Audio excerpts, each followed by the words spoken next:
Australia and Canada have a very similar reality in our relationship with Aboriginal people and trying to understand how to make everything work and deal with years of... I mean, you've worked in communities, haven't you? Yes, I have. Well, tell me about that. When I was at university, a mate of mine said, oh, look, there's a job going out in the outback. Do you want to come out? We're going to build some houses and we'll be out for a couple of months.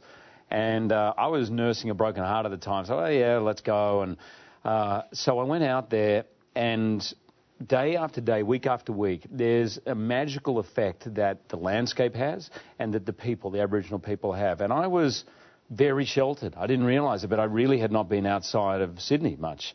So to be out there and live there, and then for a while, then I was offered a job at another community where I was the only white fella out there. There was nobody else. And for 1 month, I lived out there. And honestly, if it wasn't for my dad, I'd still be out there. I rang my dad and I was like, Dad, day after day, I feel happier and happier. I feel more content. I feel everything's right with the world. The things that mattered to me, what job I'm doing, whatever it is, it does not matter anymore. I've got great friends. I think I'm going to live out here forever. And he's like, great, love the idea. How about you come back and finish college and see how you go? And that's why I came back. And it really was where I think I grew up.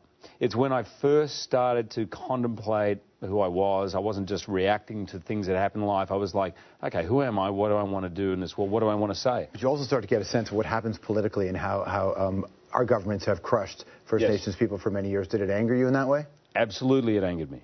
It angered me on two fronts. First of all, it angered me the way the media had portrayed the Aboriginal people, because my experience of living with them was not envious, but I was inspired. I was inspired by the family. I was inspired by the community. I was inspired by their culture, their togetherness.